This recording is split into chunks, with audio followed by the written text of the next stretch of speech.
Welcome to Uncovered. I'm Anthony Davis. He's Ron Filipkowski. Together we uncover the MAGA propaganda that is rarely covered by the mainstream media, or the corporate media, as we should probably call them, because I think we're probably the mainstream media now, Ron, wouldn't you say? With the popularity of Midas Touch, you could argue that we've taken pole position. Yeah, that's true. I guess you're right. I guess we are. Certainly a lot of what we do becomes mainstream. Yeah. So, big up for the independent media. That's what you're looking at. And so let's take a look at some of the big stories of this week. We should probably start with Hunter Biden and the news that he has been found guilty on all charges. You're the lawyer in this conversation, so just give us a little bit of background and tell us why this is so significant. Well, it's been very interesting to watch the Republican reaction to all of this, from the beginning all the way through to even right now today, to see how it's evolved. There's just been a constant evolution in their takes, because their original takes were that this day was never going to happen. Their original takes were that everything was going to get swept under the rug. Hunter was never going to be prosecuted, or Joe was going to pardon him, or whatever, and obviously that didn't happen. The exact opposite happened. So they're all changing their takes. Now, as far as the charge goes, look, we've talked about this before. This is a charge that never gets prosecuted. And obviously the Republicans wanted was some big, complicated international money laundering fraud case, influence peddling case. There was no proof of that. And what proves that is the fact that the House Oversight Committee spent 3 years trying to put a case together, and they couldn't even get it out of their own committee. So how are they going to prove it in a courtroom beyond a reasonable doubt with a jury when they can't even convince Republicans on the Oversight Committee to vote for it? So it's just preposterous. So I think that what you had here was you have a special counsel who probably didn't want to just drop everything. There is obvious evidence that he committed some crime, even though it's almost never prosecuted. I think they felt like they had to go forward and prosecute something, and they prosecuted what they could prove beyond a reasonable doubt. But the other interesting thing, too, is that we were told by all the Fox hosts, including Trump's favorite host, Jonathan Turley, who's been beating this drum every single day. He's the legal eagle on that network. Yeah, the Greg Jarrett and Turley are the two legal analysts for Fox, the main ones. They're both every single day saying the trial was rigged, the jury was rigged. It's a mostly black jury in Delaware. NAACP guys, they're observing the trial. There's no way he's going to be found guilty. Now he's found guilty, so they got to come up with a new line of BS. I mean, it's frustrating, isn't it? Because politics will always get in the way of these high-profile cases, just by nature of the division. And again, it's an election year, and whenever it's an election year, things happen in a slightly different way, in a weird way. And Merrick Garland, of course, wrote an article in the Washington Post this week as well, didn't he? Saying that all this criticism of the judiciary has to stop, because it really is not healthy for a modern democracy. He could have said that like 3 years ago, but and repeated it every other week. Let's take a look at the response, though. Joe Biden issued a statement, and he said, "As I said last week, I am president, but I'm also a dad. Jill and I love our son. We are so proud of the man he is today. So many families who had loved ones battle addiction understand the feeling of pride, seeing someone you love come out the other side and be so strong and resilient in recovery. As I also said last week, I will accept the outcome of the case and will continue to respect the judicial process as Hunter considers an appeal. Jill and I will always be there for Hunter and the rest of our family with love and support. Nothing will ever change that." I mean, it's important to remember that Joe, as he quite rightly says, he is a dad, he is a father, he has, he lost his other son, he lost his, wife, and there's been so much tragedy in that family.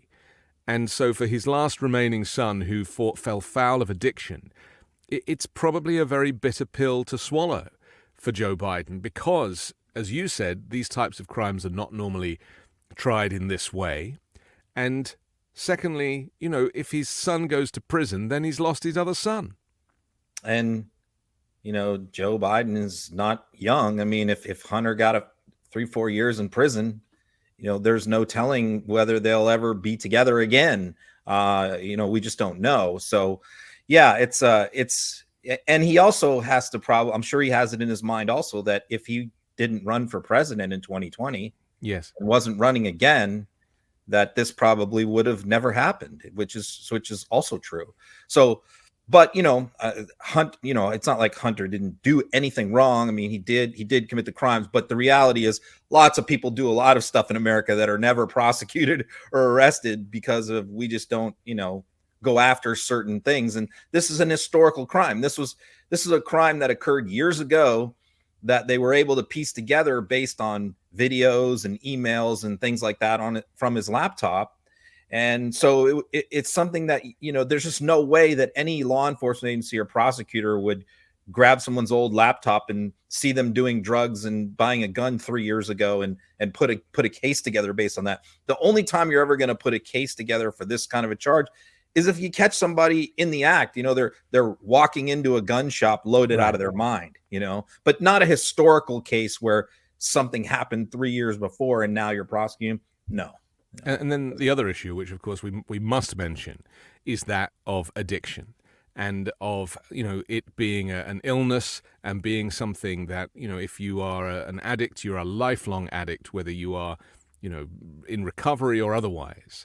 And it's extra hard when somebody has taken steps to admit that they're an addict, who has tried rehab and all sorts of things to get well. And then this is now the punishment. It's like being punished for having the illness of addiction. Yeah, I've seen many people in my career as a criminal lawyer go to prison who are addicts at the time they go in. They're and they basically use jail or prison as a rehab and a detox, where they're getting some treatment, some counseling, not much, but some, and they're detoxing in there. And the recovery begins with the prison sentence, and then they get out and go to a rehab facility. This is the opposite, where he's already done the recovery. He's already in recovery and done treatment. And now he's got to break away from that to go to prison. So that also isn't the way it normally happens. But, I think we also have to talk about two other things. Number one is the contrast between how Joe Biden has handled this situation versus Trump, and how Democrats have. I mean, you haven't seen any Democrats in the media, members of Congress, senators screaming and yelling about this case, or members of the media even. You hear some minor grumbling, but nothing serious. Joe Biden could pardon his son at any time, but he has said multiple times he will not do that. And I don't think he should. I don't think, but he's having to do that because Trump is doing the opposite. Because Trump is trying to trash the judiciary. Biden is if Trump didn't exist and wasn't trashing the judiciary, then President Biden could pardon his son and nobody would bat an eyelid, right? But the fact is, he's having to take this position because democracy is at stake and is on the ballot, and it's an election year. And America is on a precipice, a crossroads of dictatorship or democracy. I mean, Biden didn't even probably want to be the president again, but he has to, because he knows that he really stands a good chance of winning. There's a lot of pressure on him and on this moment in history. And if he wasn't running, this would not happen. This wouldn't have happened. Yeah. So I'm sure he knew that. I'm sure he knew that when he made the decision to run again, that his son could get prosecuted. It's certainly something that, he certainly knew that all these impeachment hearings were going to happen and all of that. So yeah, all that could have gone away had he chose not to run again, but he's running again because he thinks that he's the best person to win. And this is what he has to do. So, so that's one thing. But the other interesting thing to talk about is most Republicans don't even think this should be a crime at all. They don't agree with any gun laws for the most part, especially not this one. So it's also been interesting to see several Republican members of Congress that are very pro-gun, pro-Second Amendment. I saw Gates and a few others say, hey, you know what? I don't even think this should be a crime. So you also have that part of it too. Let's mention James Comer, of course, who tried to, bring about the investigation in the first place. He has issued a statement. Let's take a look at what he had to say. He's, of course, a Republican representative. He said Hunter Biden's sweetheart plea deal was smoked out after scrutiny by a federal judge. Today's verdict is a step toward accountability, but until the Department of Justice investigates everyone involved in the Biden's corrupt influence peddling schemes that generated over $18 million in foreign payments to the Biden family, it will be clear department officials continue to cover for the big guy, Joe Biden. Well, it's laughable, but it's also a tragedy that, at what point is he going to let it lie? I guess, you just can't admit defeat. And so what makes that so absurd is, he wants the Department of Justice to investigate it. And again, their standard is they cannot bring charges ethically unless they feel they can prove it beyond a reasonable doubt. And they had a special counsel investigate Joe Biden for the classified document stuff, felt he couldn't prove it beyond a reasonable doubt. The special counsel looked into the stuff that Comer is alleging, felt that there wasn't enough evidence to prove, because there isn't any evidence to prove this international money laundering conspiracy. And what proves that is what I said at the top of the show, which is, if James Comer could have proven that, he could have proven it in Congress. He promised for 3 years. He promised before he became the committee chair, before the Republicans took over the House, he was promising that he had the evidence then. I posted many interviews from him in 2022 in the spring saying, I've got the evidence right now. I can prove this. And then, we show up and then it's always, well, we're working on it. We're getting it. We're developing it. And it never happened. And they shut the whole thing down. He never even brought it for a vote. Remember, Moskowitz mockingly, jokingly was like, let's vote on it right now. Let's vote it. Yeah. And the reason why I said that is because he knew that there were Republicans on the committee that were going to vote against it. Right. Because they knew that there wasn't enough proof. So when you can't even get your own Republicans in a House committee to vote it out of committee, how the hell are you going to prove it in front of a jury? It is interesting, isn't it, how these committees play a role in shaping the national conversation. Because you could argue that if it wasn't for the January 6th investigation, again, done by committee, bipartisan, we would say that. I'm sure that Republicans would say otherwise, but, two Republicans on the panel.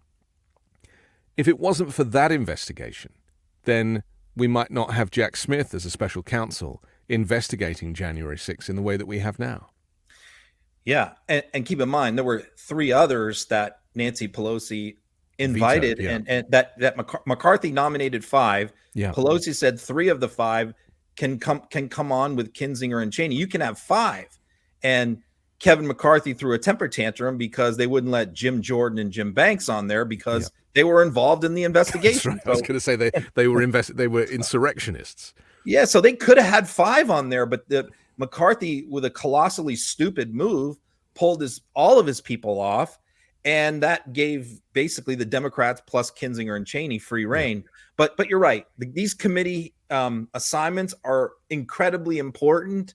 When Marge got kicked off her committee, she acted like she didn't care. She cared because these committee think this is what puts you on TV. This is what gets you your hits. This is what your TV hits. You make a name for yourself in these committee hearings, as has happened. Look, Joe Biden made a name for himself in Judiciary Committee hearings in the 80s. In the Clarence Thomas hearing, he made a name for himself. So these things are very, very important, because when the whole House is in session, there's 400 and something members, you're going to get drowned out. But in a committee, there might just be a dozen or so people in a subcommittee or committee hearing. And so you're going to get more of a chance to shine. Yeah. Let's discuss evil dictatorship for a moment and talk about the man himself, because Donald Trump has been doing a few rallies in Las Vegas. I was going to say he played Vegas the other day, but increasingly we are seeing that not are these rallies just not that popular and people leaving, but also he does these kind of fake waves to crowds that don't exist. You made a little montage of three. Let's take a quick look. See you later.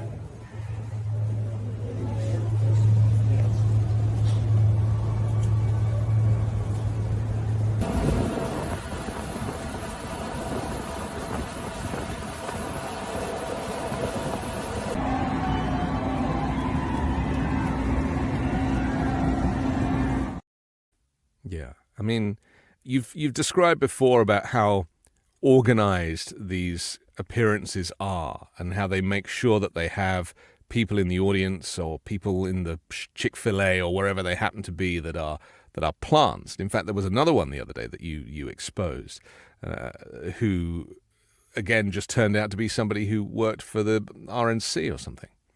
Yeah, so we've showed this over and over again with a lot of the behind the scenes stuff, that nothing is spontaneous with this guy. Like the first one was Trump Tower. He was leaving for his trial, and you know, he never comes down the escalator or the elevator or whatever and walks right out to his car. That doesn't happen. What we've seen before is he stands in the lobby and he waits till everything is set up.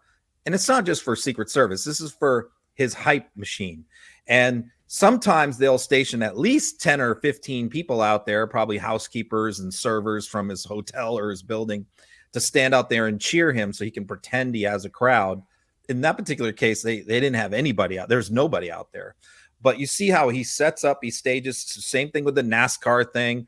You know, that we saw the last clip was in Charlotte, in North Carolina, where he pulls up and he jumps out and the people are there. They're cheering on the race car drivers, but he gloms onto these crowds that are already there for other things. We saw that in Atlantic City. Most of the people were just there for, New Jersey Shore, not Atlantic City. Most of the people were there for the beach, for the pier, for the activities, and they just happen to walk up for a little while and watch Trump. So that's what he's doing. He's like appropriating these crowds at different events, whether it's football games, county fairs. You know, he'll glom onto these crowds and act like they're his. And the other one was the plane. Yeah, that was on the tarmac in Nevada. Again, he's waving to nobody. There's nobody there. The only person who's there is Margot Martin, who filmed that, who he pointed to. That's the only person on that tarmac. So, yeah, it's all fake. It's all a facade. It's all staged. And I'm glad that we're able to continue to show these things. I wish more media would do the same thing to show, how this is not real. And this is, the point that we must remind people that the whole showman, the greatest showman, the P.T. Barnum, this whole act that he possesses, that his surrogates and his advisors and supporters are all involved in, it is the reason why the rest of the world has got scared that he's going to win, and that NATO is having to relocate its military so that they can protect the NATO allies and countries if Donald Trump kind of pulls the US out of NATO. I mean, it's become very, very serious. The economic cost of Trump winning, the national security cost of Trump winning, it all plays into Putin's hands. But, I think for those of us who analyze him regularly, I am not seeing any evidence that he is popular. I just am not seeing it. It's a strange strategy that he has, which is, the propagandist playbook, but you wonder, will it work in American democracy over the long haul, which is, the traditional way that every candidate has run for office is to remain humble. This is going to be a tight battle. We're going to have to work hard all the way to the end. His strategy is sort of the opposite, which is just say, we're winning everywhere. Everybody loves me. Trump is, and it's not just him, it's his whole movement. All the people, the media, everybody loves Trump. He's leading in every poll. California's in play, New York's in play. So it's sort of this beating of the chest and saying everybody loves Trump. And then it's like the polls come out or the results come out and it's like, wait a minute, he's polling at 43% or something. What do you mean everybody loves Trump? But it can create, the question is, does that create the impression in the minds of that low information voter that he is popular because they just keep saying that everybody loves him and he's winning everywhere? Do people have the ability to sift through that and go, wait a minute, that's not what I'm seeing? Or are they going to just go, wow, seems like Trump's really kicking ass. It seems like he's doing well. But that's why the corporate media has to wake up and stop reporting on how popular they think he is because he's told them, and start reporting on the policies, and start reporting on Project 2025, and start reporting on a national abortion ban, and start reporting on internment camps for immigrants. It's like, report the policies, talk about the reality of a Trump presidency. I don't hear the corporate media talking about these other countries around the world that are literally scrambling to prepare for the collapse of the free world, but they are. What they talk most about is the polls and who his running mate's going to be. Right. That's what they spend their time. Neither of which have any bearing on anything. Irrelevant. Okay. Yep, and that feeds into this facade.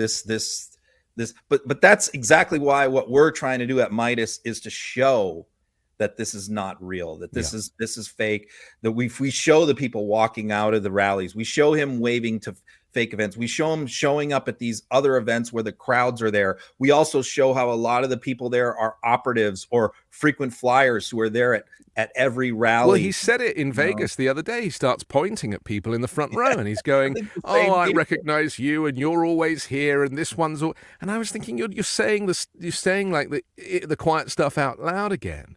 Yeah, well, think about it. They traveled from New Jersey to Arizona to Las Vegas. They're following him around the country. Yeah. And that person who was at the small rally in the Bronx was interviewed, some random kind of local person, and they went, nobody that I see here is from the Bronx. Right. And obviously, if you live in a community or an area, you recognize who people are. It's like, these are all out of towners. So interesting. Let's take a look at... The Bronx is 8% white, and like his crowd was 3/4 white. Let's take a look at some of the clips of people leaving the Vegas rally. We're not entirely sure why, but this is an interesting video. Why are all these people leaving in the middle of the speech? Donald Trump is speaking right now. So when do we get in? And all these people are leaving. I don't get it. Look at all these people leaving right in the middle of the speech. Are they bored? I don't understand. Why are all you guys leaving? Why are you guys leaving in the middle of the speech? I don't get it. Why is everybody leaving? Because we have to work. And they're walking up the columns with red paint because they come Right, Susan? they have to probably sandblast it off. They're hitting red paint all over the place. Another MAGA moron. They're all leaving. Yeah. Well, we're going to discuss in just a moment why they're leaving. There's two potential reasons. The first is it was sweltering there, and he's not booking indoor venues anymore. There's a rumor it's because he never pays his bills and the venues don't want to have him. But let's just take a look at the landscape before people showed up.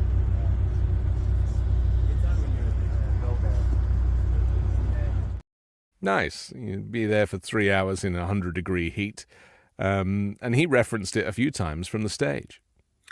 It was 104. He was dying of heat, and he got out of his plane into his SUV. Then he had an air-conditioned tent behind the stage that he was in, right up until he went out on stage.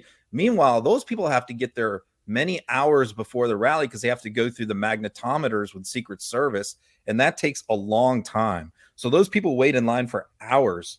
So the Arizona speech he scheduled for 2:00 in the afternoon local time, outside, no shade. Same thing there. That's Las Vegas in the middle of a field, a park with no shade whatsoever.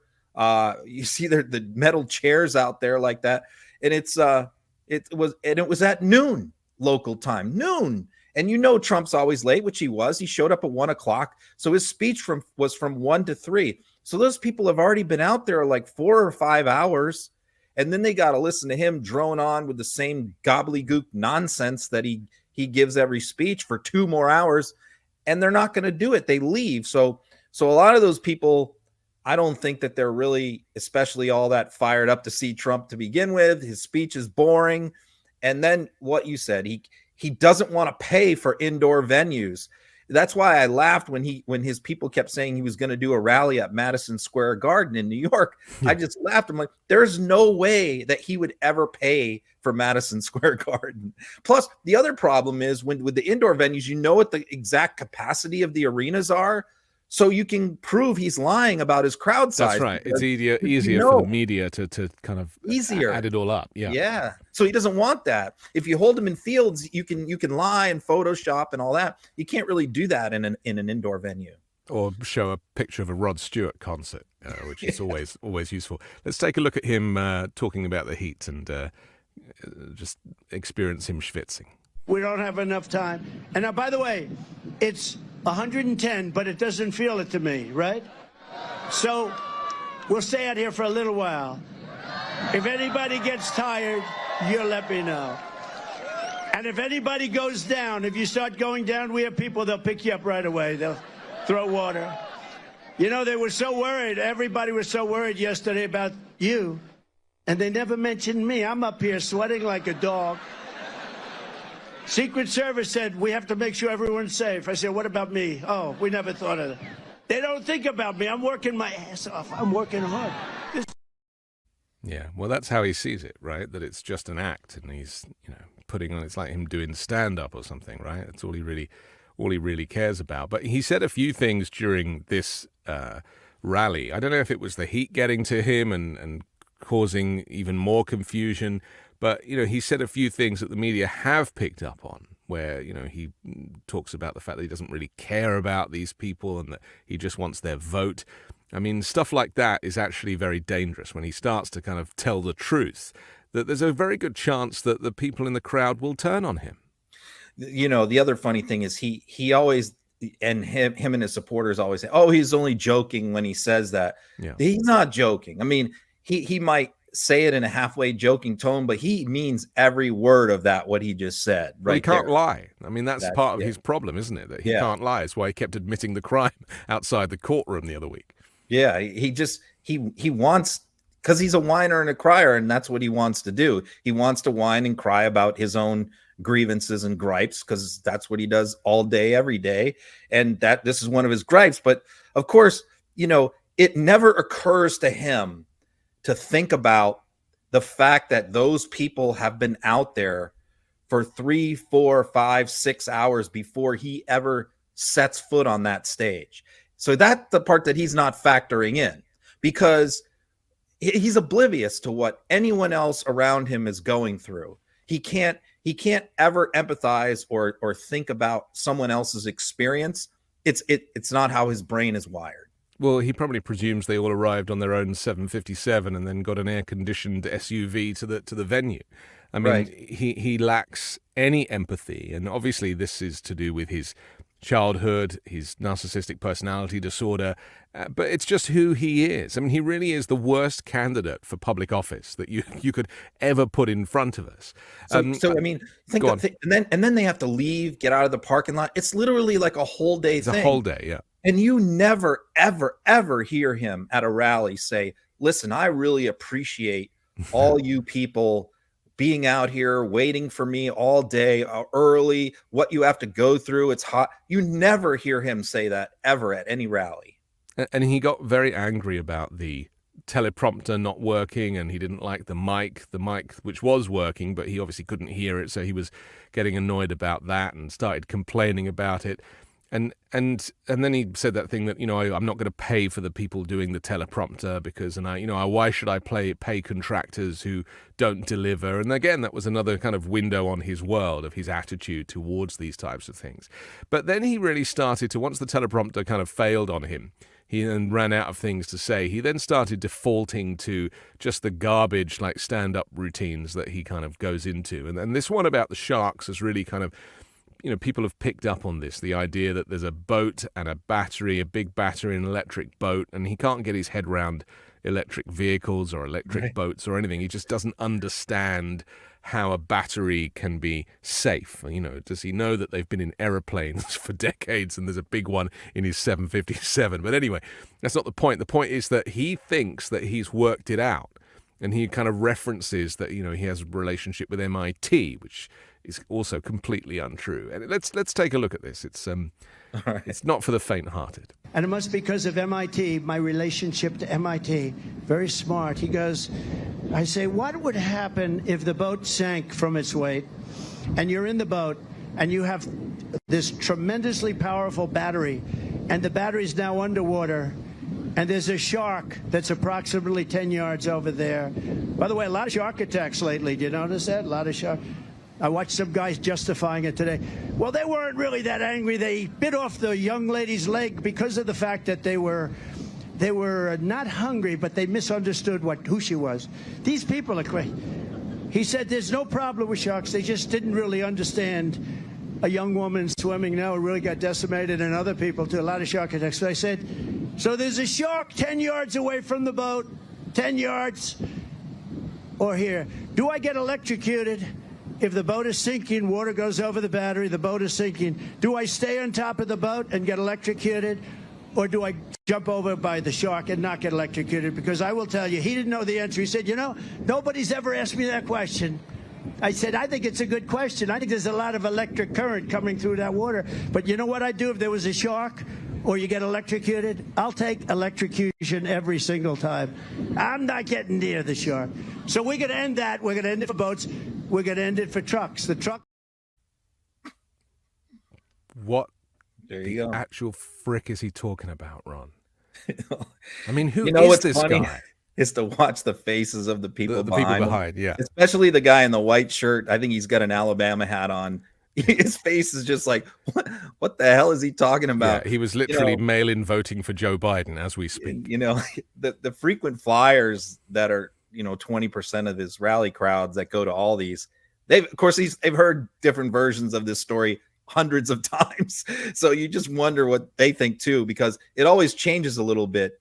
So yeah, this is his whole war on electric vehicles, how he hates EVs, which, typically he talked about cars and his claim that they can only go 10 miles before they need to be recharged. So there's no point in buying an electric vehicle, which is interesting that Elon Musk is now going to be most likely supporting Trump and doing everything he can to help Trump get elected. He is pretty when much. Trump tells all of his people not to buy EVs. So, but that's a side note. So you have a mixture of his conspiracies here. He also has the wind turbine conspiracy, killing the whales, which I thought he was going there with this, but Yeah. I think maybe he intended to, but never got there. So yeah, and he also has this deathly fear of sharks. We heard this from Michael Cohen, Mary Trump. He's always been afraid of sharks. But my comment was, why should he be afraid of sharks? He's never been on a boat. He never goes swimming. He's never even been in his own swimming pool in his whole life. So why is he worried about sharks when he doesn't even go near the water? He's like a cat who's afraid of the water.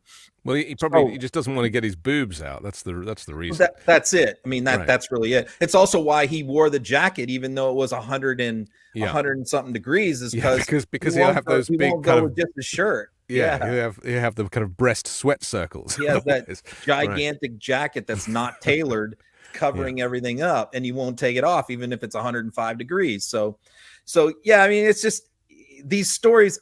To me, I know that the average low information American voter has not seen any of this stuff, and you just hope that you just keep clipping it and you just keep putting it out there, and eventually, hopefully, enough voters will see this and go, "This guy's nuts."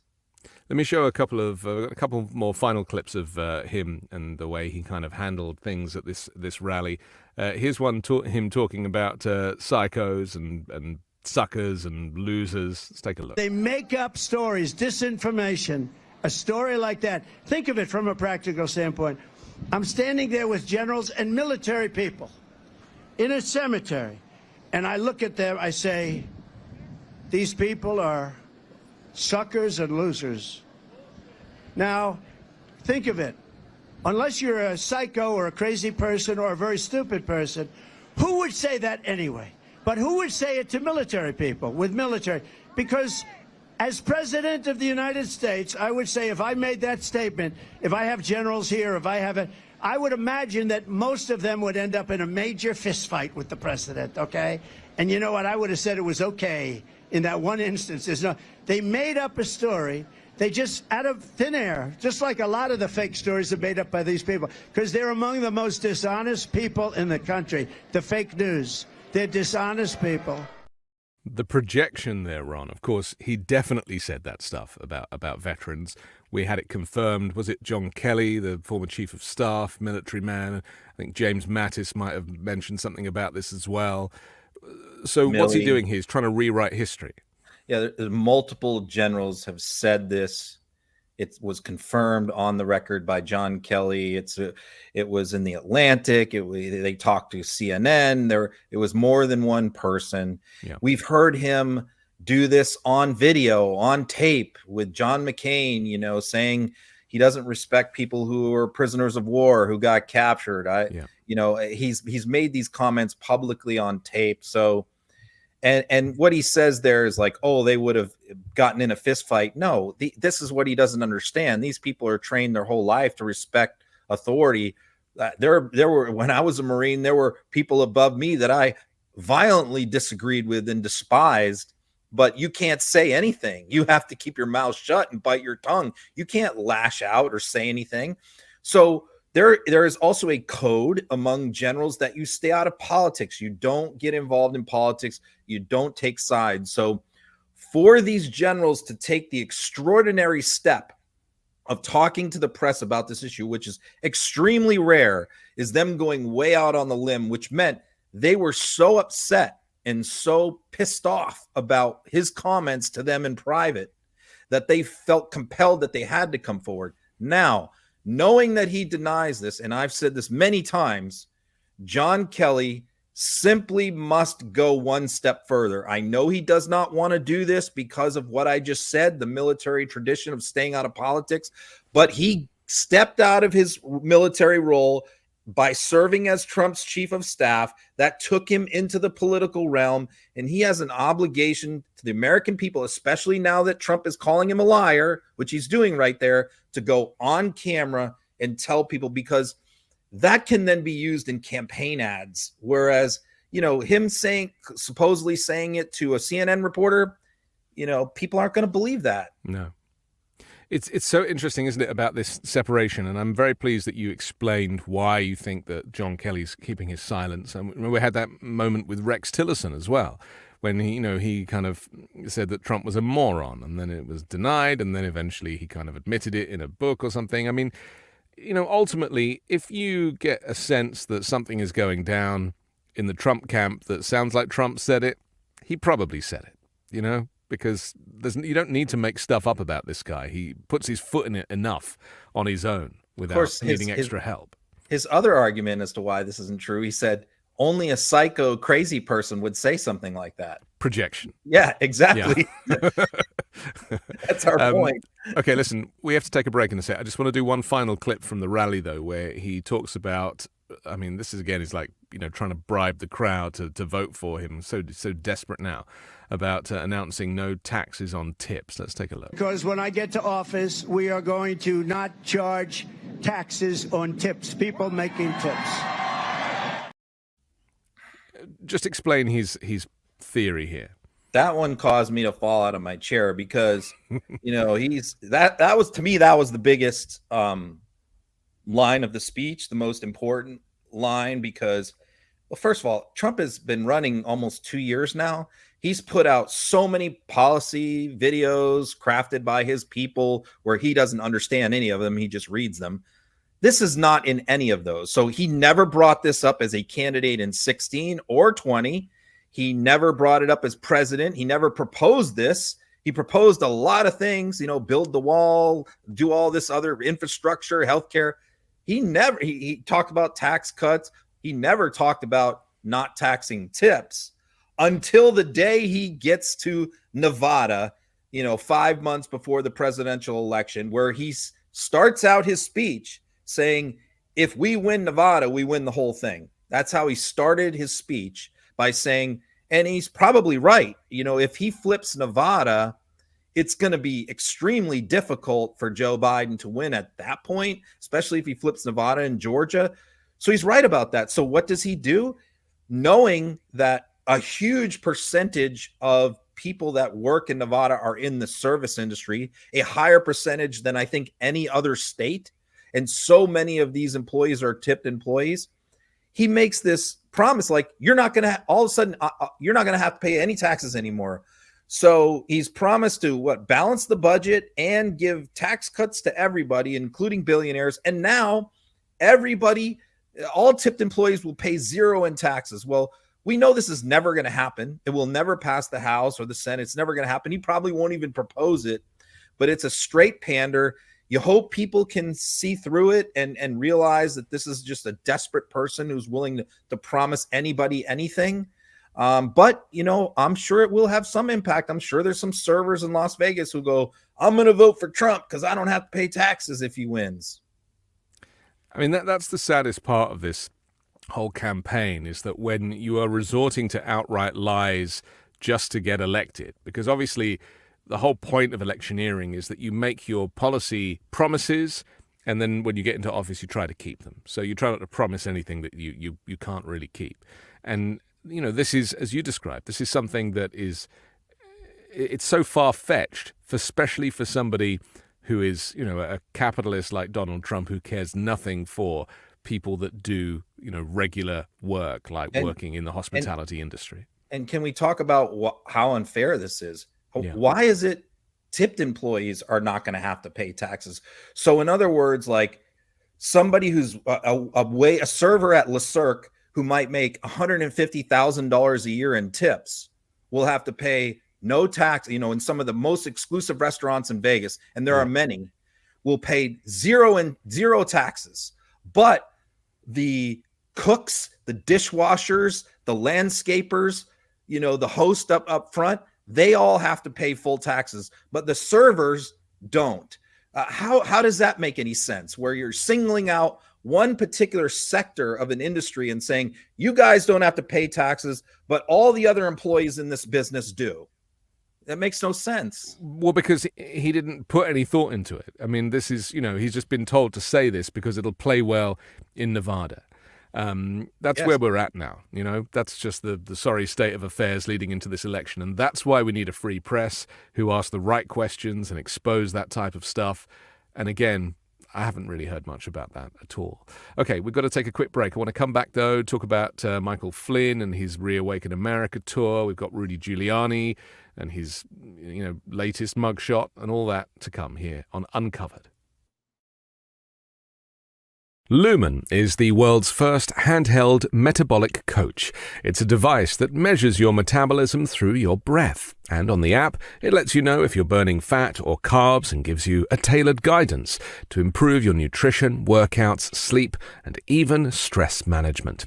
All you have to do is breathe into your Lumen first thing in the morning, and you'll know what's going on with your metabolism, whether you're burning mostly fats or carbs. Then Lumen gives you a personalized nutrition plan for that day based on your measurements. You can also breathe into it before and after workouts and meals, so you know exactly what's going on in your body in real time. And Lumen will give you tips to keep you on top of your health game.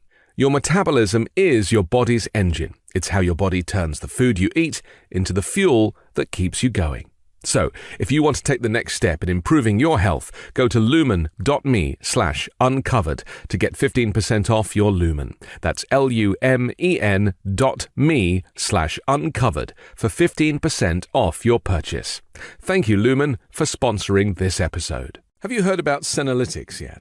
It's a class of ingredients discovered less than 10 years ago, and they're being called the biggest discovery of our time for promoting healthy aging and enhancing your physical prime. Your life goals in your career and beyond require productivity.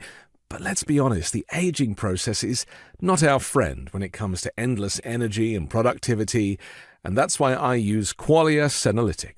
If someone would have told me that there was science-backed ingredients that could help me feel 15 years younger in a matter of months, I wouldn't have believed it. Then I tried Qualia Senolytic. As we age, everyone accumulates senescent cells in their body. Senescent cells cause symptoms of aging, such as aches and discomfort, slow workout recovery, sluggish mental and physical energy associated with that middle-age feeling. Also known as zombie cells, they are old and worn out and not serving a useful function for our health anymore, but They're taking up space and nutrients from our healthy cells. Much like pruning the yellowing and dead leaves off a plant, Qualia senolytic removes those worn-out senescent cells to allow for the rest of them to thrive in the body. Resist aging at the cellular level. Try Qualia senolytic.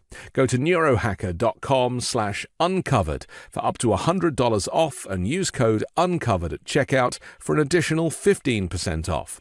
That's neurohacker.com/uncovered for an extra 15% off your purchase. Thank you, Neurohacker, for sponsoring today's episode. We're back. It's Uncovered. He's Ron. I'm Anthony, and we will continue to uncover the MAGA propaganda. Let's talk about Rudy Giuliani for a moment, because we've spoken often about his fall from grace, and I thought the Four Seasons Total Landscaping press conference was it couldn't get much lower than that, and then he got hit with a whole bunch of things, multiple indictments and everything else. Just tell us where we're at with Rudy before I show this clip. Yeah, this was Rudy. This clip is Rudy making an appearance at the Reawaken America tour, which is really, I've never seen him do this one before. So he's really circling the drain. I used to call this the QAnon tour, but then people were getting confused on social media. They thought it was actually called the QAnon tour. Right. I used to just label it that because it's all like those people. These are people that are way, way out there. These are your Michael Flynn's, your Julie Green fans, and these are some really Mike Lindell type people, really fringy type people. And Rudy has never showed up for any of these things. It's sort of like a traveling road show of crazies.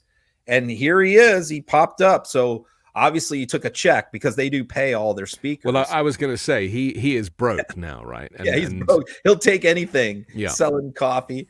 Yeah. So they probably offered him, $5,000 or something. So he showed up. And he shows up and he's ranting about Fani Willis. And this sort of reminded me of the drunk speech that he gave at the 9/11 dinner like 3 years ago, where he was ranting about Queen Elizabeth and Prince Andrew and being knighted.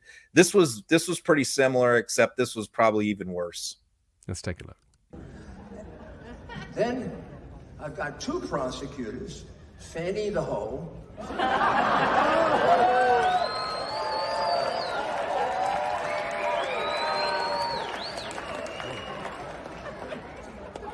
I'm sorry. Fawny? What is fawny? Now, F-A-N-I is not fawny, and I'm not calling her fawny. I could drop the whole part if she just quit and go away. But to me, you spell your name F-A-N-I, you're Fanny. You're not fawny. America's mayor, ladies and gentlemen. This happens, mural, doesn't it? You look at that mural behind him, it's pretty scary that I can name everybody on that mural. So like the left side is like all their heroes. You got like Flynn and Lindell and all these crazies.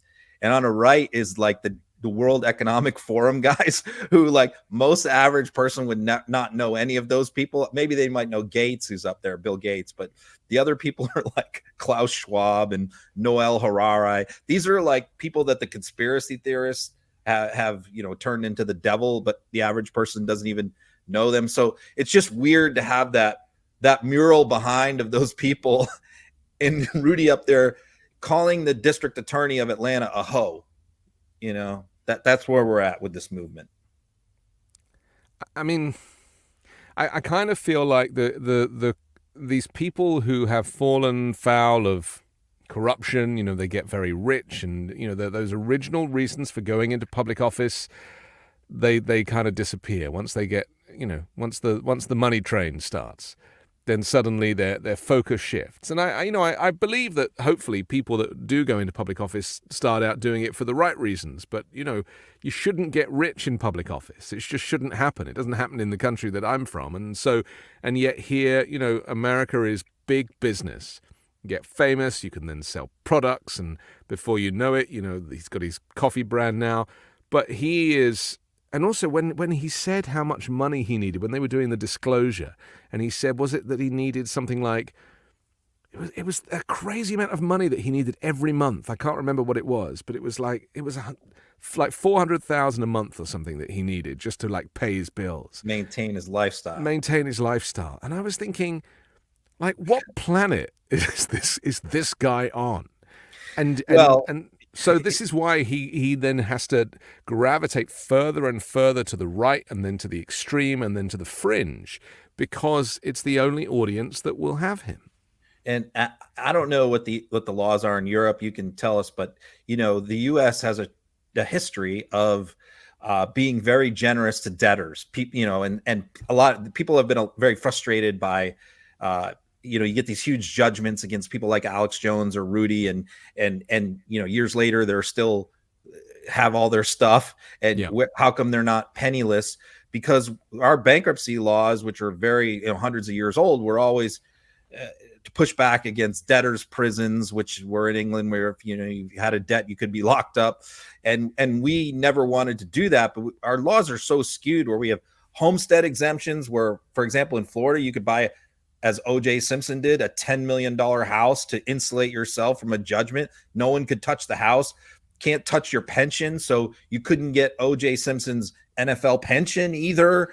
You can't touch Social Security. And as you just found out, or just mentioned with Rudy, you're allowed to maintain your sort of lifestyle that you had prior to the bankruptcy, which is, I think we probably need to do something about our bankruptcy laws. Well, but also you seem to allow insider trading as well, where politicians are making moves on the stock market because they know stuff and getting rich that way, which is illegal in most places. I think most Democrats and most Republicans are all against it. It's just you can't get it through the House. Yeah. But the voters both parties are against that. So Giuliani's fall from grace continues, yet to see him imprisoned, but it's I presume only a matter of time before they kind of come knocking on his door. Let's talk about Michael Flynn, who organizes these Reawaken tours, these kind of Christian nationalist tours. He did a bit of a stunt outside the venue, didn't he, where he trod on bananas to prove that he was trying to crush the banana republic that America has become. Let's take a look.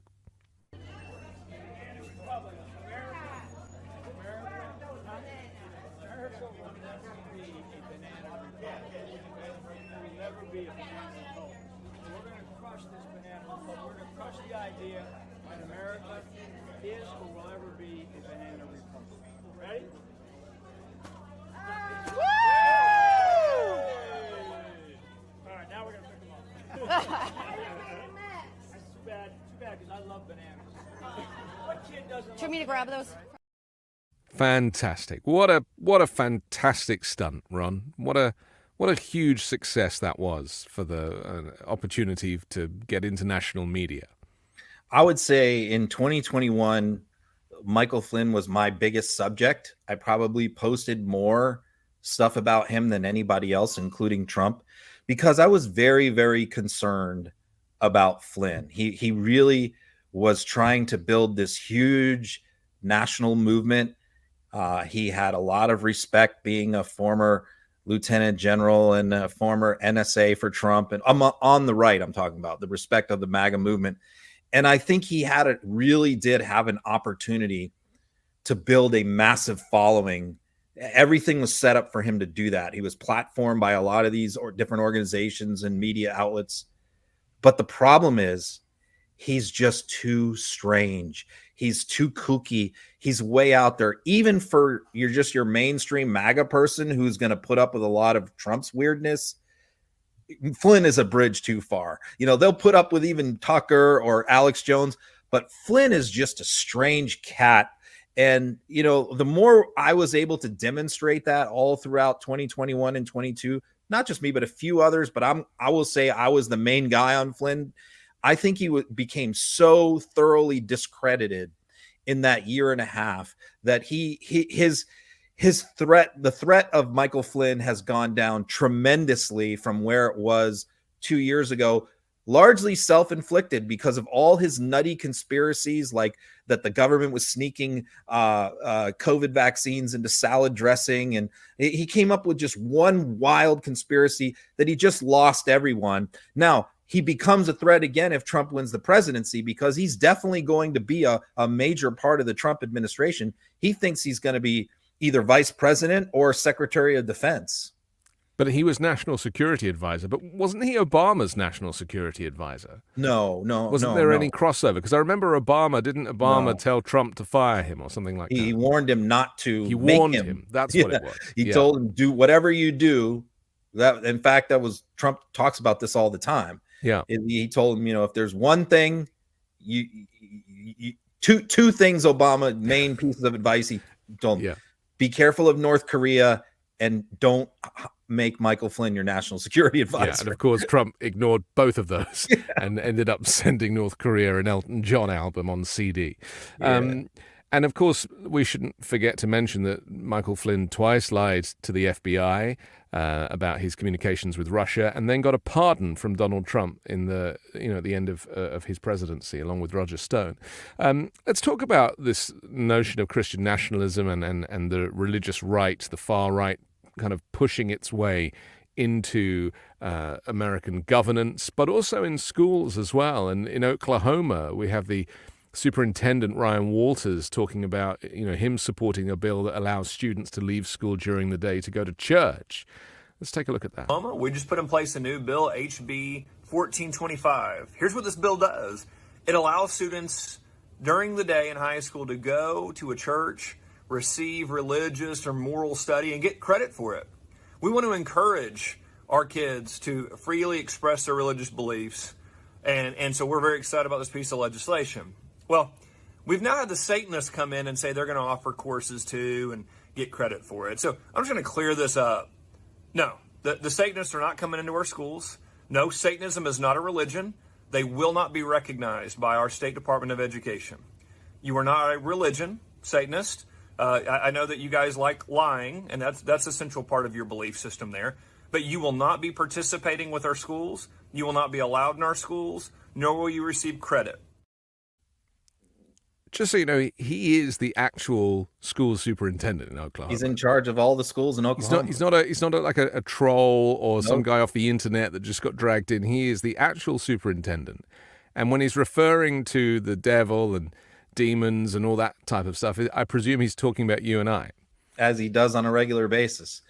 I've been warning about this, that like the Dobbs case was the case, the case that wound its way to overturn Roe. Yeah. And I'm telling you that the separation of church and state the case is going to come out of Oklahoma. They want this. This guy wants it. He's not the only one. He has national people behind him.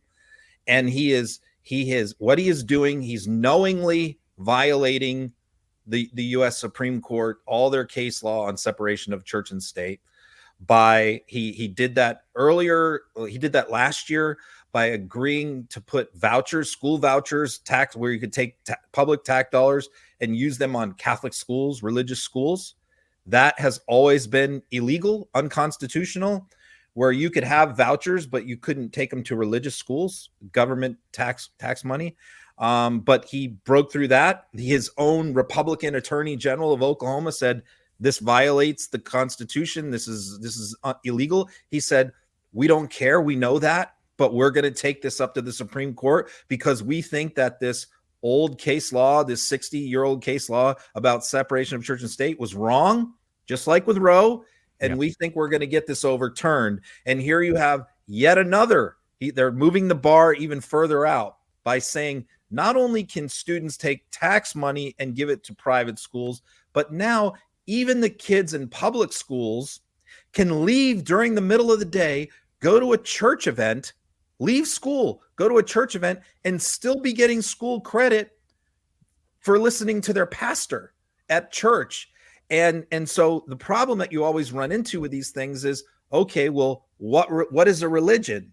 If you can leave and get school credit, the Satanic Temple came in and said, okay, well, they can come to the Satanic Temple and get credit too. Oh, no, that's not a real religion. And this is the problem. Once government starts to decide what is and is not a valid religion, that's exactly why we have the separation of church and state.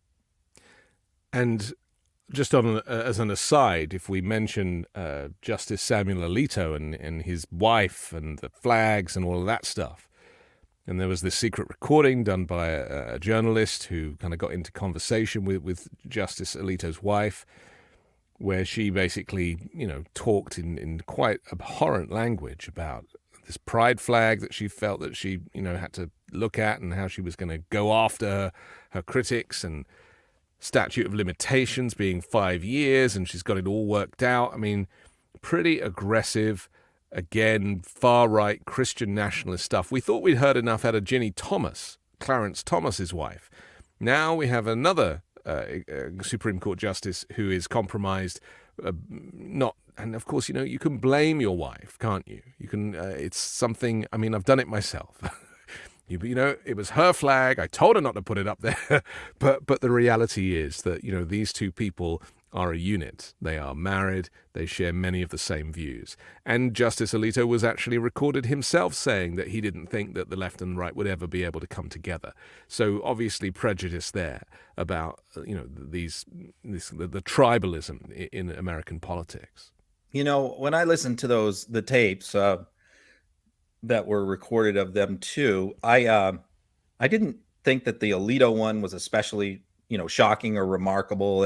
I thought that there wasn't a whole lot there, but I thought the one with his wife was there was quite a lot there. Yeah. And after listening to it, I kind of want to believe Alito's story now, that like his wife put it up and he was too afraid of her to tell her to take it down, because when you listen to her, I could definitely see like he's probably afraid of his wife. But she said in the recording that she deferred to him. Yeah. When he said, don't put any more flags up, and she said, I deferred to my husband. Yeah. So clear, that just proves that they're not separate units. They are united. They do come as a package. And it's very worrying. What's more worrying is that Justice John Roberts refuses to investigate or to recuse anybody. It's totally outrageous. I've said this before. No judge in America can accept anything at all. I can't buy a local judge here a cup of coffee. Yeah. They cannot accept it. You can't accept any gifts, any gratuities. No matter how small, no judge can accept it from anyone. The only judges in America that those ethical rules do not apply to is the Supreme Court, the 9 justices who are completely above the law. And that is only because